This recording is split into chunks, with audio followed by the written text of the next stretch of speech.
which again, I'm sure all that has been done. But still more, there has been an overwhelming response in terms of the bumper harvest from the farmers, and they still want to make cash, from the buyers, which is the government, of course, through FRA. So these are the topics we're looking at this evening. Of course, the phone call, the phone is open right now. You can call me and begin to submit. Remember, each time you call me, all right, my director, please, you can come down. I'm seeing that the phone is off. All right. Right, so as I wait for my director to rectify the phone, you can prepare and begin to recharge your your phone in terms of have enough power, and also I know that there is a load shedding, in various parts of the country. Wow, that's another critical issue that needs to be looked at. The issue of load shedding. How can we come out from this, a problem? Load shedding has been with us for quite some time now. I remember very well when the PF was coming into power, they also partly campaigned to end load shedding. And of course, in 2015, we were told that load shedding was going to be a thing of the past. But still more, we are still witnessing the similar problems. All right, so I'm just passing through the phone to my director to just look at it because I'm seeing that it's off. Yeah, apparently. All right, so these are the topics we're looking at this evening. Besides that as well, let me take you to the issue of Zambia's debt. Already we're discussing the 173 billion kwacha rather, as the 2022 national budget as presented by the Minister of Finance, Dr. Stumbeko Msokotwane, about 2 weeks ago. And this subject has been under public scrutiny, public debate, and remember that the 173 billion kwacha is actually it's been divided distributed to various sectors of the economy. But despite the entire figure, as it sounds, no matter how nice it may sound, we should also be cognizant to the fact that we've got a huge amount of money that we need to pay. Remember, as a country, in the last 10 years, we've been borrowing. You've been borrowing excessively, if you wish, and the UPND, they did campaign, or they did decampaign the Patriotic Front while in the opposition. They did, what I can say, criticized the Patriotic Front. At the time, it was in the ruling party, and the UPND was in the opposition. And the message was very constant, was very consistent, that there is no way you can have a government that can be banking on borrowing. According to President Akande Hichilema, I do remember very well at some point during his interviews in which he said, as a country, we are choked because of the debt. The headroom, according to him, the headroom, was full to the capacity. So there's no room, there's no breather in terms of, and nobody can borrow further money because, things are not okay. This was according to the UPND back in the opposition. But again, today the UPND is in office, and even them, they have embarked on the same trajectory of borrowing monies from the money lenders or the creditors and the likes. What could be the problem? How best can we achieve economic independence as a country? We are talking about 14.71 billion dollars, about somewhere there, the money that needs to be paid to our creditors. So you can see where we are, and does it mean that maybe as a country we do not have our own potential investors who can help us to cushion our debt, or maybe to render us the money and the likes? Let's exchange views. There's been a lot of submissions coming from you people. Now, yesterday, interestingly enough, I did feature one opposition leader, leadership movement Dr. Richard Silumbe, actually, who spoke to the length that the best way what the government can do, or what Bali can do, is to default. It's to default, not to be in a hurry paying this debt, but we have to default further in the next maybe even 5 years, so that the money that we have at the moment can be invested into the economy. That's according to Dr. Silumbe. All right, so already people have started calling. Let me just pick up one phone call. Caller, good evening. Yes, good evening, sir. Good evening. Please, I apologize that I've delayed you. I think the line was very bad. I have a problem with the movie TV on top of star. Is there a problem there? Wow, there is no any problem there. Maybe try to just wait. I'm sure that problem will be rectified. Yes, since yesterday. In fact, it's 3 days now. I hear you. I hear you. Yes, big man. I'm missing a program for movie, please. I know. We shall follow up. Please. Thank you so much. Thank you. All right, we sincerely apologize, of course, to our viewer there. Can see how he sound very frustrated, and I'm sure that problem will be worked on as soon as possible. All right, so continue calling me. Contribute. The topics are on your screen right now. We are looking at the issue of investigation of political violence cases from 2015 until where we are today. Will that bring us, the benefits? What could be your contribution? Bearing in mind our history is very fresh. If you remember very well, we had the Commission of Inquiry in 2016, or after the 2016 elections, that looked into the voting patterns as well as political violence. Now, the voting patterns was the issue of what was described as regionalism in terms of voting. There's been a lot of debates in this country that really, I don't know why politicians always, maybe let me try to be a little bit careful.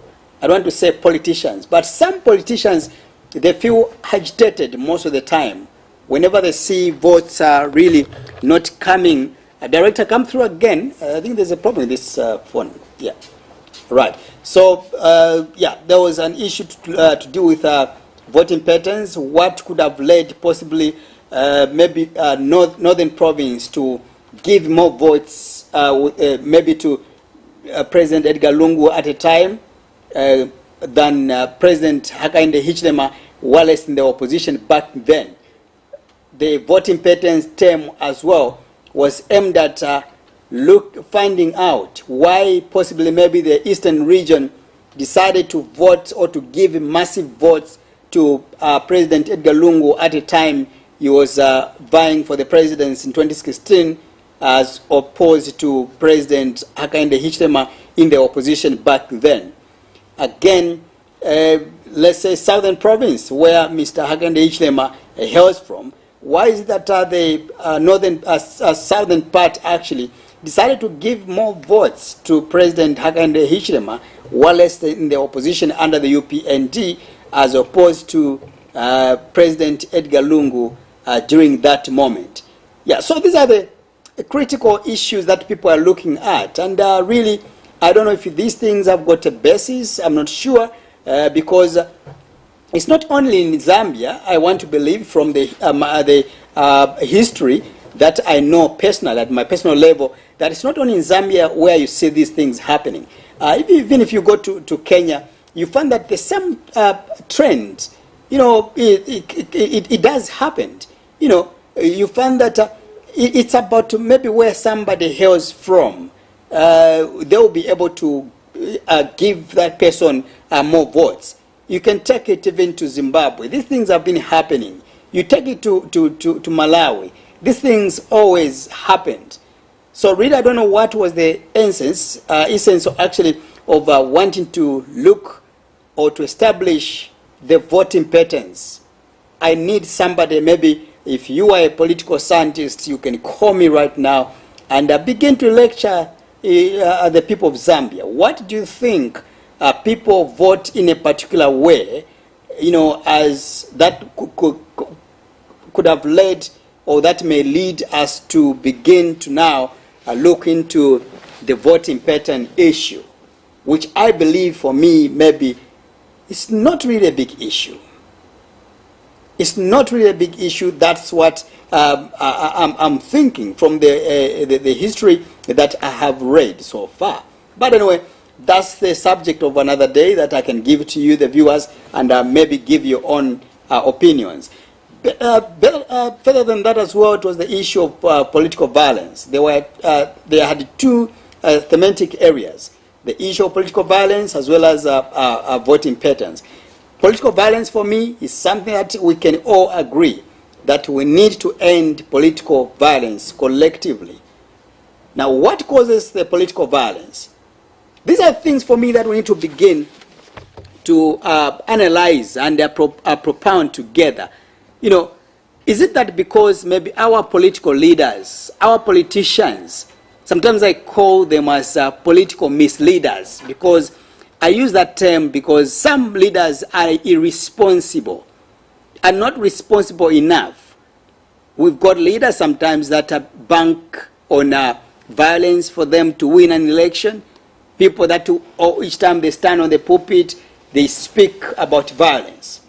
So such leaders, they can qualify to be called misleaders.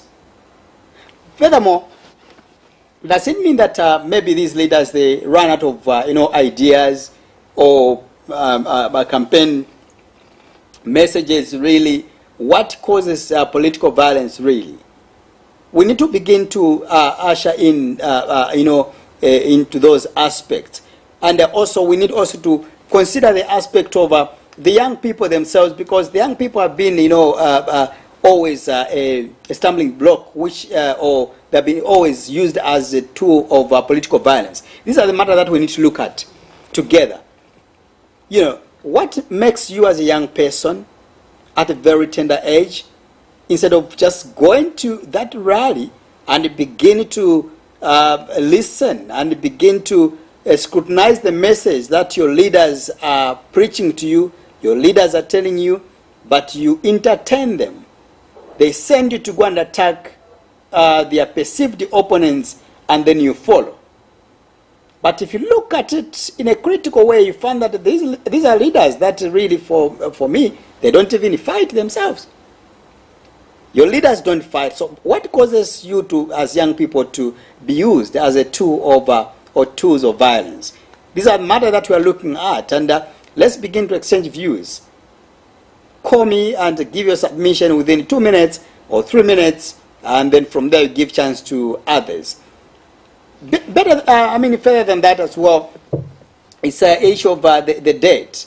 How can we attain our economic independence as a country?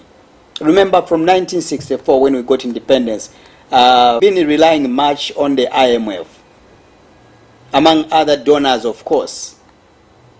And Dr. Silumbe yesterday was here and was very, magnanimous enough to highlight that these monies that were being given here, that not only Zambia but the African continent, when you see IMF giving money to Zambia, when you see IMF giving money to Botswana, Malawi, whichever country you want to talk about, they do not need that money. That was according to Dr. Silumbe. They do not need that money. That money is used to dupe our minds, to really maybe want favors from us. These are the issues that we're looking at. All right, Paula, good evening. Good evening. Thank you so much. Tell us your name and the place you're calling me from. I'm calling from Mufungwa. Mr. Sendo. Thank you so much. I give a contribution within 2 minutes. Yeah. I just want to find out the issue of the FRIS. Actually, we sort the names and then we are in rainy season, so we need some money actually to buy the new farming input. So we just want to find out from you as Muvi TV, if you are there to help people to talk on their behalf. when are they likely to give us money?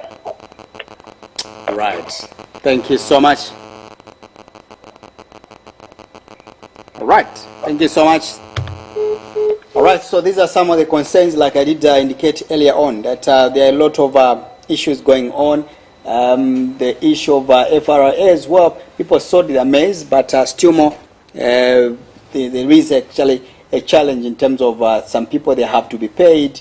You know, farmers have not been paid, and this actually puts them in a very awkward situation, because remember, they have to begin preparing, or not only preparing, but the planting season is is on already. So I think these are matters that, for me, our government needs to look at. You don't have to frustrate a farmer. You don't have to frustrate a farmer. All right, so call me, and director, check that phone. All right, so call me and give your submission. The phone, I'm told, is okay for now. We'll find out further if at all there will be other issues. All right, so these are the issues, and I'm sure the Minister of Agriculture might be watching. If he's not watching, I'm sure his agents are watching right now. They'll convey the message. If not, we shall follow it up ourselves. Caller, good evening. All right. I've lost a caller there. Call me and give your submission regarding these matters. The first caller that came in was talking about the plight of fellow farmers. Right, caller, good evening.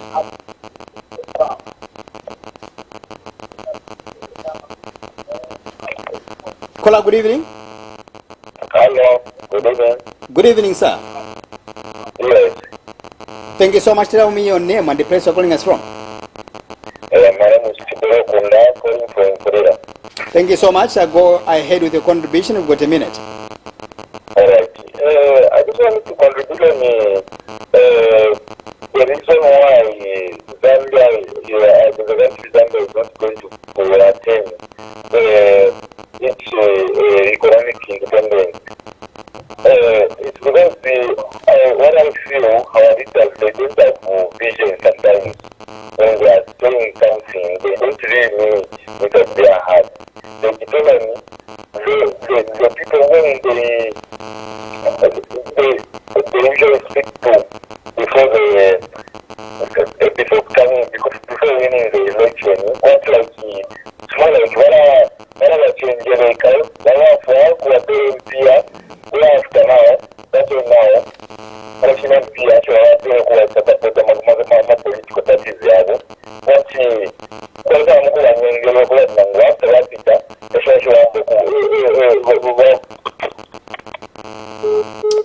All right. Please call us back and finish your thoughts. I think your contribution is very much valid. In terms of how can we attain our economic independence as a country. Remember, we did, of course, attain our political independence, and one critical debate or discussion we've had for a long time is the issue to deal with economic independence. Our economy has relied on the foreign entities, on the donors, the foreign creditors. These are the people that have been running our own affairs. And remember, when this money comes, it doesn't come as a gift. As they say, there's no free lunch or free lunch in town. Caller, good evening.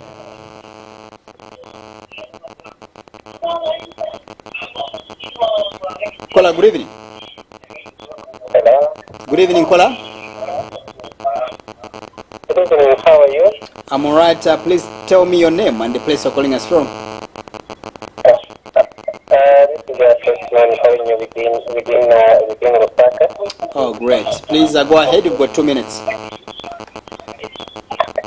Yes, please.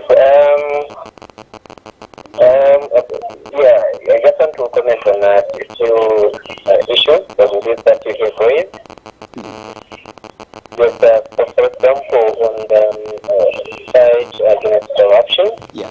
I think the fight against corruption should be done in such a way that it is transparent, because if it is targeted on certain political opponents, you hear people talk about it and complain about it. be done where is concerned. And Zambia wants to know, especially on the recovery of the lost resources, those that were stolen, perceived to be stolen. They want to know and understand. Let's say if there is a recovery of a certain amount of money, just want to know and where the amount of that money will be channeled to.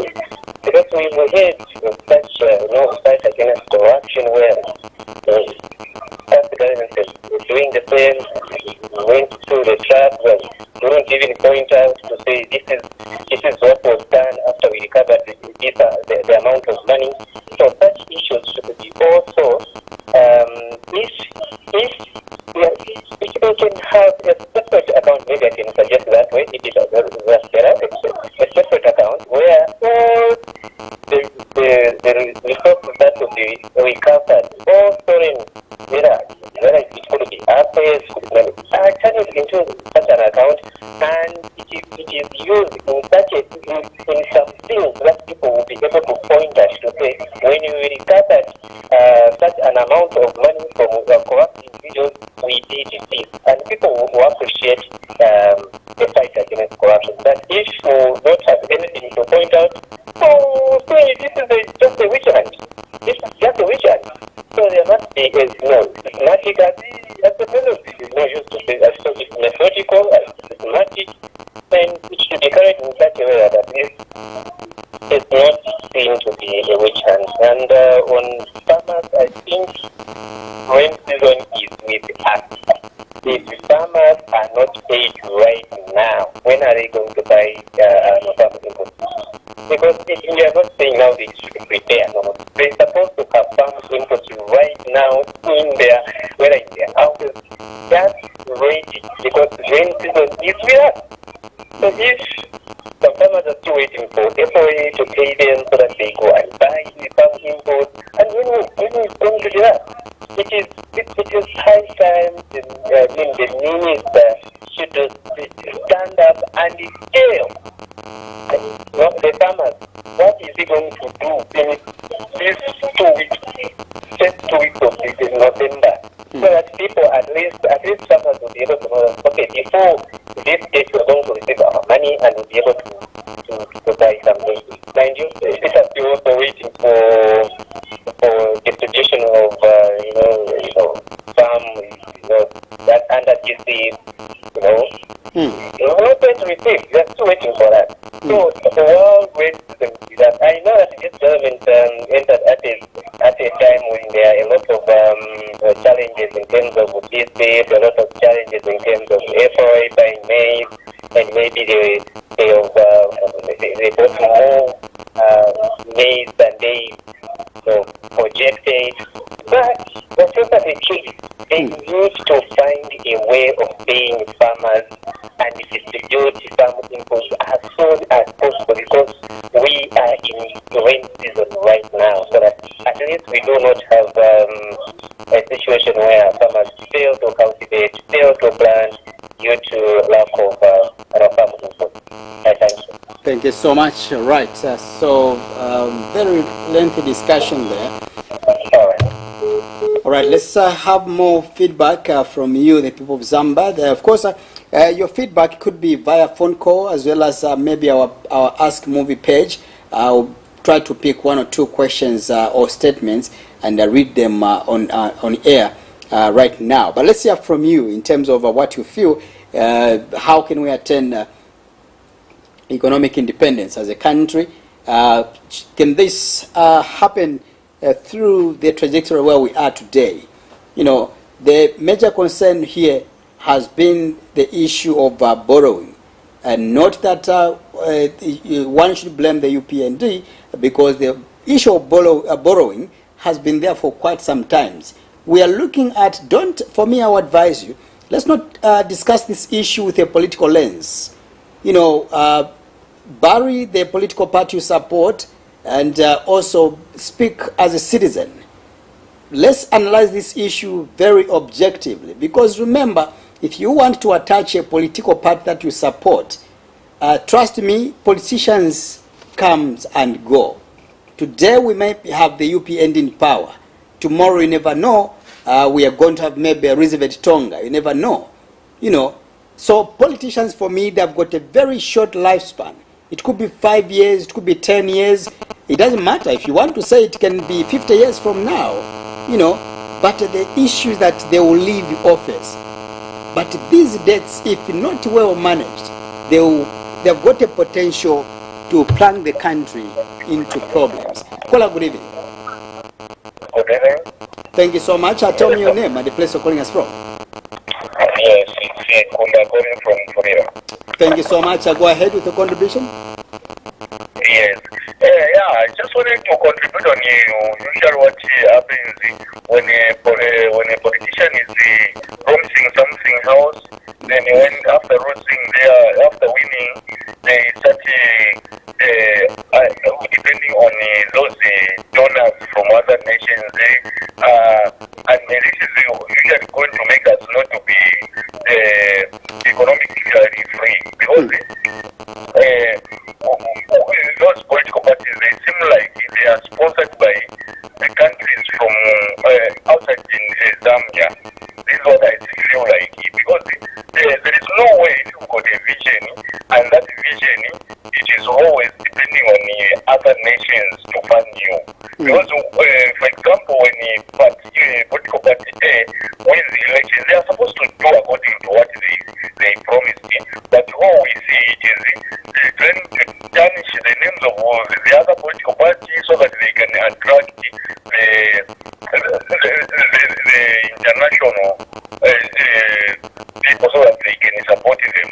Of which it is not good, because we are more like telling our nation we are not independent. Think of at home, like if I'm always depending on my neighbor's house, what I will receive from my neighbor it's never going to be enough. This is what we should also think as a nation. All right. Thank you so much. All right. So I think the submission is very much clear from Mufulira there. He feels that the reason why we always want to continue borrowing, these are trends that are always set before a political party forms government, because they get into the cahoots, with maybe certain organizations or individuals that begins to sponsor their political parties, and once they come into office, it becomes very difficult for them to get out or to come out from such a scenario. Kola, good evening. Good evening, IB. How are you? Mia Morata, please tell us your name and the place you're calling us from. Voice of Kafue, calling you from Kafue. How is Kafue this evening? It's just very hot, not really. Indeed. Go ahead with your contribution. We've got 2 minutes. Yeah, I see my submission, one of my submissions this evening, that you journalists, right, you should help us to isolate issues and focus on the real matters, that is issues that are not helping us, the public. For example, the date which the current government is going to get is meant to refinance on the date which the previous government had. So you should be able to isolate those issues as journalists and help us to understand real issues. They are not always generalizing issues. This is where the nitty-gritties of information should be. Coming to the other part before you move away from that, all right? Okay. Before you move out from that, when you say that the reason why the government has decided or is about to borrow the money is to refinance the current debt, that's your point, right? Yes. Yes. So my question is to you, when you borrow money to refinance or to help pay back the current debt, what happens to the money that you borrowed? Do you have to pay it back, or it's the money that has to be given to you for free? Remember, the argument I see always has been, the argument has been, the previous government borrowed for consumption. The current government is promising to borrow for production. Take, for example, for industry sake. So when that money which is borrowed and refinanced to pay the other debt is put into areas of production, then you have high chances of paying the other debt only a cheaper tougher and softer terms than the previous one. I think that the experts should be able to explain properly. But that's what I get when I hear the finance minister speaking in Parliament. That's why I'm challenging you journalists. You are learning people. So let's collaborate which are those information so that we hope that the public can follow information that is up to your date. When you look at this year's budget, when you look at next year's budget, what have you come up with? What is your conclusion in terms of production aspect as well as consumption aspect?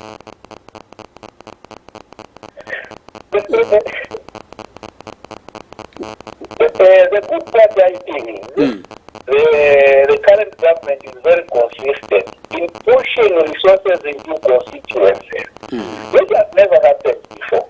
So now the very unique ideas that are found in various constituencies, you will be able to have the resources and benefit their plans that they have in a particular constituency, which is a good thing.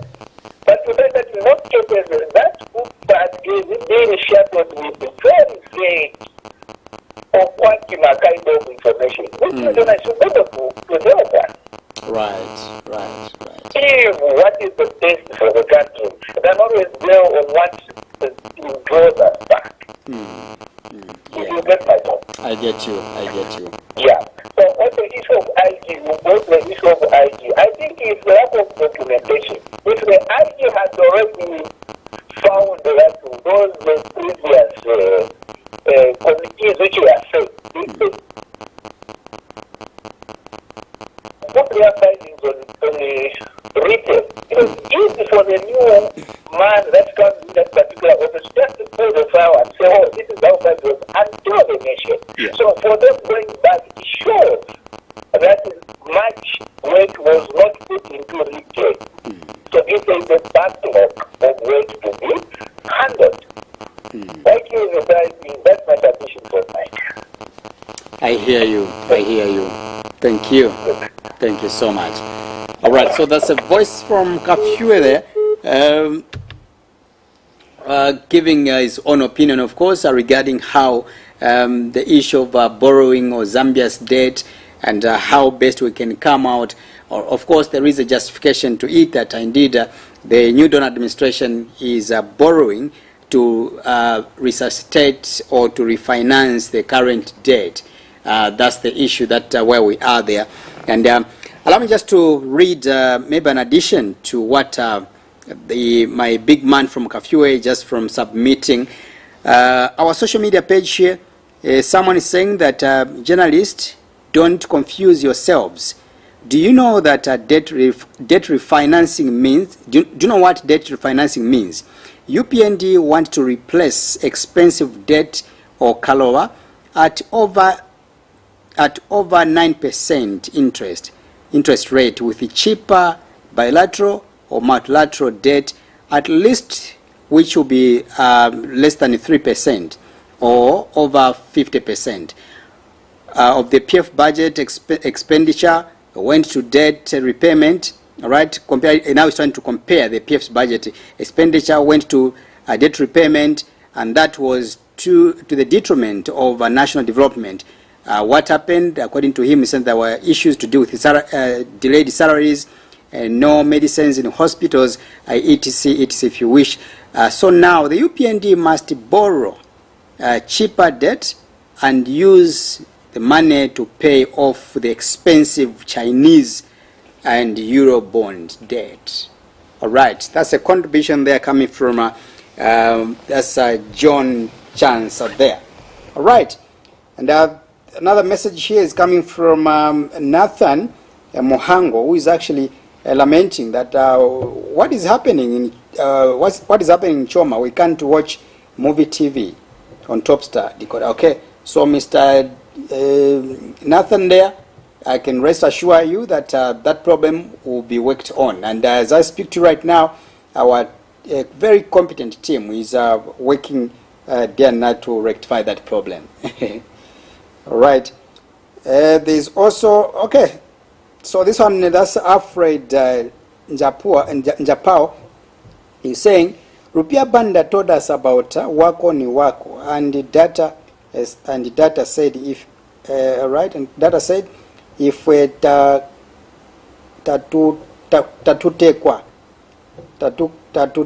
tekafwe, okay, tekafwe, and you think other regions will sit idle.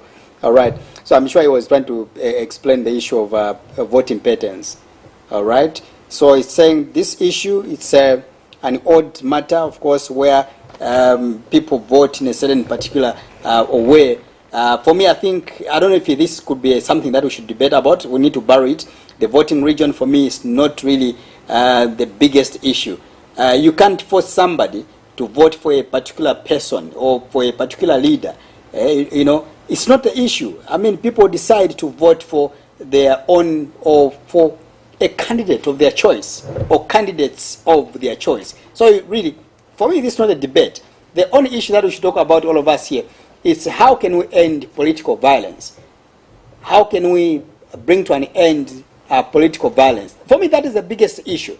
You know, and again, in as much as we think like that, we should not think from the surface. Let's go deeper in our thinking, because like I told you that we've had the Commission of Inquiry that was established to look into the voting patterns as well as political violence after the 2016 general elections.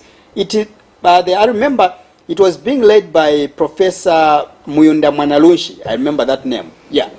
Professor Muyunda Mwanalunshi was actually the leader or the leading delegate in that team that traveled across the country, you know, investigating or finding out, holding public meetings or gatherings, if you wish, for us to find out from the people, the voters themselves, what could have caused the political violence that could have happened in that particular ward, or it could be in that constituency or whatever.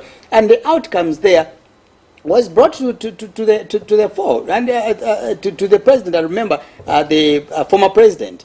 But the question is, for me, what is that we have gotten from there as a country? What is that we have learned from there as a country? Because remember, after spending huge sums of money, again in 2016, we had the same issue, or if not worse, political violence happened. I mean, not 2016, no, 2021 general elections. Again, we recorded what I can call unprecedented political violence, cases of political violence. So the question is, will this exercise now, because it's under the new dawn, bring us the results or the dividends that we expect? We need also to be careful enough, because remember, maybe the new dawn administration might spend the next 5 years, you know, focusing on what could have led the political violence from, because remember that they are dating it back from 2015 until where we are today. So this is not a very short period, if you wish. If you, the period of 5 years, 2016 to 2021, it took the PF about 3 years, 2 years, about somewhere there. What more if you backdate to 2015?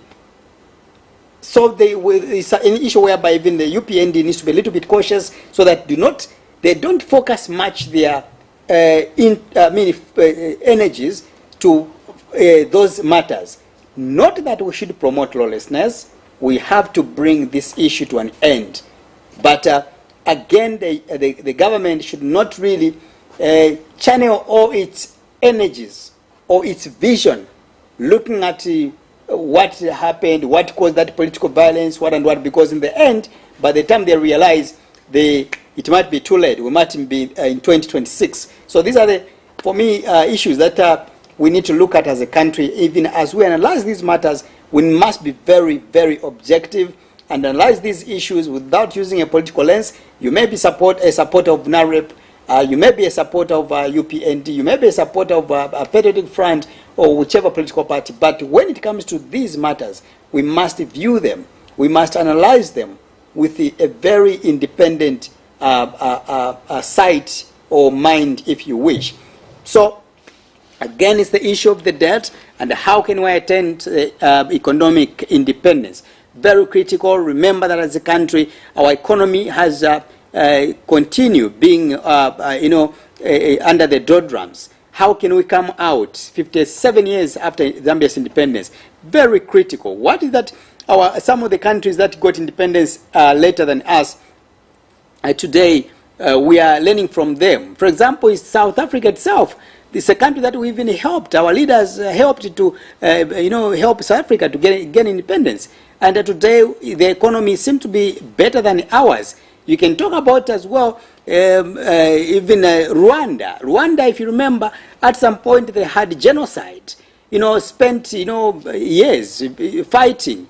But later on today, Rwanda's economy is better than ours. It's not a secret. So what would be the problem with ourselves? How can we come out from these doldrums than depending on these foreign aid? When you get foreign aid, whether you want to refinance your the huge debt that you have at hand, is not for free. You have to pay back that money whether you like it or not. That's how it is. The simple example, I can have the debt right now, maybe 10,000 kwacha, and then I borrow that money from somebody, and then I want to pay back that money. I go and borrow from somebody else. No matter how cheaper that can be, but I'll have to pay back that money. And again, as I conclude, I need to make a mention here that remember that even these countries that today they are called superpowers, be it China, be it Europe, even them, they were colonized at some point. So we were colonized prior to the independence. Should we continue being colonized by the foreigners? Colonization meaning when somebody is making decisions on your behalf, and such decisions comes about, let's say if they give you money, they will attach conditions to that because they want to monitor how prudent that money, or they want to monitor how their money is going to be. In 1913, Europe was at war. They had what was a genocide. I can call it as a genocide. It was a tribal fight, if you read the history. Although they were clever enough because the Europeans, they want to protect the image of their nations. So they never called it, or they never described it as a genocide or tribal war. For them, they said that was a world war. It was not a world war. If you read your history, it wasn't a world war, but that was a genocide. That was a tribal war. These are the issues, and these are the countries that today, wow, they're very powerful in terms of economically. They've got all the money that you want, and we borrow from them.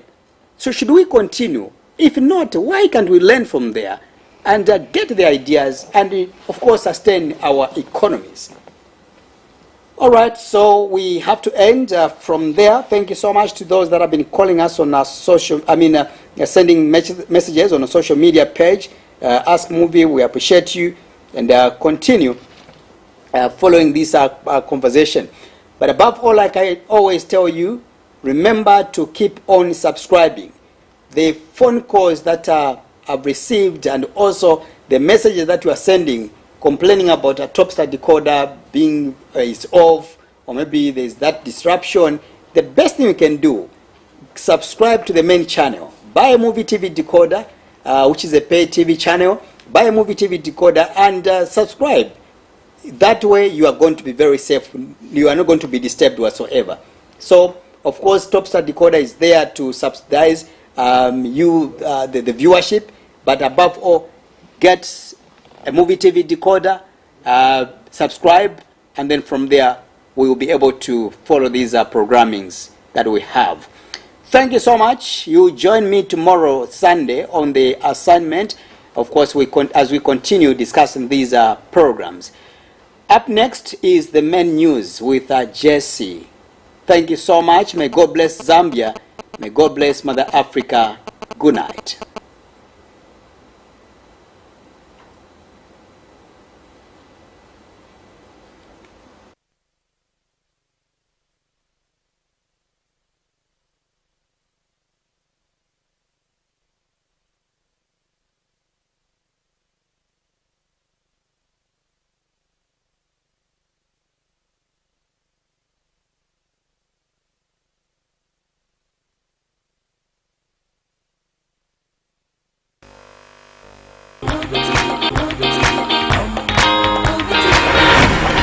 Muvi TV, Muvi TV.